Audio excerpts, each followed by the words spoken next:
ఓం శ్రీ గురుభ్యో నమః. గురు బ్రహ్మ గురుర్విష్ణు గురుదేవో మహేశ్వర గురు సాక్షాత్ పరబ్రహ్మ తస్మై శ్రీ గురవే నమః. ఈ శ్లోకం అందరికీ తెలుసు, కానీ ఈ శ్లోకం ఎలా పుట్టింది, మొదట ఎవరు పలికారు, ఎందుకు పలికారు, దాని వెనకున్న కథ చూద్దామా. పూర్వం కౌత్సుడు అనే పేద పిల్లవాణ్ణి విద్యాధరుడు అనే గురువుగారు తన ఆశ్రమానికి పిలుచుకొని వచ్చి తనకు తెలిసిన విద్యలన్నిటినీ నేర్పించారు. ఒకసారి గురువుగారు పని మీద కొన్ని రోజులు బయటకు వెళ్లాల్సి వచ్చింది. గురువుగారు తిరిగి వచ్చే వరకు కౌత్సుడు ఆశ్రమాన్ని చక్కగా చూసుకున్నాడు. గురువుగారు తిరిగి వచ్చిన కొన్ని రోజులకు కౌత్సుడి చదువు పూర్తయింది. కౌత్సుడిని తీసుకెళ్లడానికి తల్లిదండ్రులు వచ్చారు. కానీ కౌత్సుడు తాను గురువుగారికి దగ్గరే ఉంటానని, ఇంటికి రానని కరాఖండిగా చెప్పి తల్లిదండ్రులను వెనక్కి పంపాడు.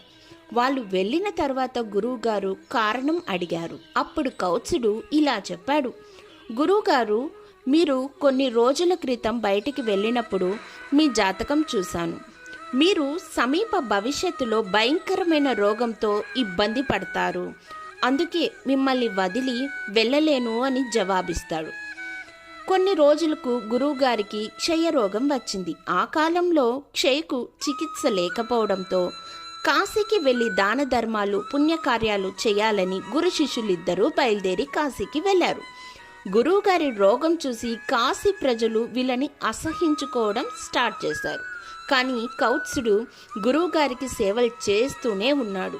ఎంతోమంది గురువుగారిని వదిలి వెళ్ళమని సలహా ఇచ్చినప్పటికీ కౌత్సుడు మాత్రం గురువుగారిని వదలలేదు. కౌత్సుడి గురుభక్తికి మెచ్చిన త్రిమూర్తులు అతన్ని పరీక్షించాలనుకున్నారు. మొదట బ్రహ్మ మారువేషంలో వెళ్ళి గురువుని వదిలేయమని సలహా ఇచ్చాడు. కౌత్సుడు బ్రహ్మ చెప్పిన మాటలు వినలేదు. మరలా విష్ణువు మారువేషంలో వచ్చి సలహా ఇచ్చినా కూడా కౌత్సుడు వినలేదు. చివరికి ఆ పరమశివుడే వచ్చినా వినలేదు. మెచ్చిన పరమేశ్వరుడు ఏదైనా సహాయం కావాలా అని అడిగాడు. మరెవరూ గురువును వదిలేయమనే సలహా ఇవ్వడానికి రాకుండా కాపలా కాయమన్నాడు. అతని గురుభక్తికి మెచ్చిన త్రిమూర్తులు ప్రత్యక్షమయ్యారు. కౌత్సుడికి మోక్షం ఇస్తాం అన్నారు. అప్పుడు కౌత్సుడు వారితో, నాకు మీ గురించి చెప్పి ఈరోజు మీరు ప్రత్యక్షం కావడానికి కారణమైన నా గురువే నాకు బ్రహ్మ, నా గురువే నాకు విష్ణువు, నా గురువే నాకు మహేశ్వరుడు. మీరు సాక్షాత్కారం అవడానికి కారణమైన నా గురువే పరబ్రహ్మ అని అర్థం వచ్చేలా ఇలా శ్లోకం చెప్పసాగాడు.